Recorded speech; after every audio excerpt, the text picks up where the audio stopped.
பார்த்தீங்களா சகோ, மக்களுக்காக சேவை செய்கிறதுக்கு கெரியரின் உச்சத்தை 200 கோடி ரூபா சம்பளத்தை விட்டுட்டு எங்கள் தலைவர் விஜய் அரசியலுக்கு வந்திருக்காரு.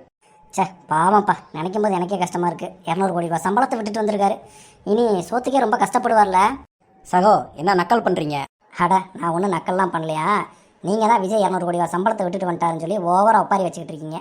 நீங்கள்லாம் வந்து வருத்தப்படுற அளவுக்கு விஜயினுடைய பொருளாதார நிலைமை ஒன்றும் அவ்வளோ மோசமாலாம் போயிடல. அதை புரிஞ்சுக்கோங்க. என்ன சகோ சொல்கிறீங்க? உனக்கு புரிகிற மாதிரியே சொல்கிறேன் அனில். இப்போ விஜய் கடைசியாக ஒரு படம் நடிச்சுக்கிட்டு இருக்காருன்னு சொல்கிறீங்கல்ல, ஜனநாயகன். அந்த படத்துக்கு 200 கோடி ரூபா சம்பளம் வாங்குவார்ல, அந்த பணத்தை அப்படியே எதுலேயும் முதலீடு பண்ணாமல் வெறுமனே பேங்க்கில் மட்டும் டெபாசிட் பண்ணிவிட்டு மாதம் ஒவ்வொரு கோடியாக எடுத்து செலவு பண்ணார்னு வையே, அடுத்த 16 வருஷத்துக்கு மாதம் ஒவ்வொரு கோடியாக எடுத்து அவனால் செலவு பண்ண முடியும். ஓ அப்படியா? என்ன அனில் இதுக்கே வாயை பொழக்கிற? இது அவர் கடைசி 3 படத்துக்கு 200 கோடியாக வாங்கியிருப்பார்ல, மொத்தம் அந்த 600 கோடியை இதே மாதிரி பேங்க்கில் டெபாசிட் பண்ணிட்டு மாதம் 1 கோடி எடுத்து செலவு பண்ணார்னா அடுத்த 50 வருஷத்துக்கு அவர் மாதம் ஒவ்வொரு கோடியாக செலவு பண்ணலாம். ஒவ்வொரு கோடியை வச்சு எவ்வளோ பெரிய லக்ஸரி லைஃப்பை வாழலாம். மாதம் ஒரு வெளிநாடு ட்ரிப்பு போகலாம், பெரிய பெரிய உணவகங்களில் போய் சாப்பிட்லாம், நல்லா வசதியாக வாழலாம். எப்படி பார்த்தாலும் அந்த வரி விதிப்பு, அப்புறம் பணவீக்கம், விலைவாசி ஏற்ற இறக்கம், எப்படி பார்த்தாலும் குறைஞ்சது அடுத்த 40 வருஷத்துக்கு அவர் வேலைக்கு போகாமல் ஒரு லக்ஸரி லைஃப்பை வாழ முடியும். நான் சொல்கிறது கடைசி 3 படத்தினுடைய வருமானத்தை வச்சு.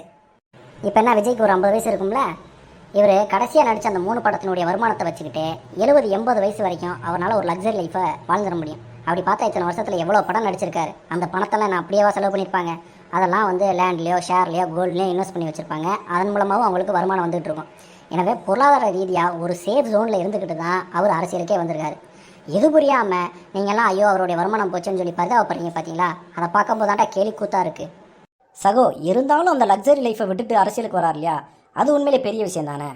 அரசியலுக்கு எதுக்கு வராரு? மக்களுக்கு சேவை பண்ணாமல் வராரு, அதிகாரத்தை நோக்கி வராரு.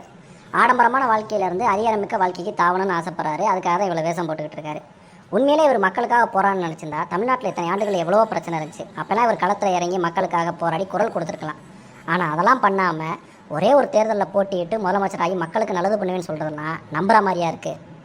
கடைசியாக ஒன்று சொல்கிறேன் அனில், உங்கள் கட்சியினுடைய கொள்கையை சொல்லி மக்களிடம் ஓட்டு கேளுங்க. அதை விட்டுட்டு கெரியரின் உச்சத்தை விட்டுட்டு வந்துட்டாரு, 200 கோடி சம்பளத்தை விட்டுட்டு வந்துட்டாருன்னு சொல்லி ஒப்பாரி வச்சு மக்களை முட்டாளாக்காதீங்க.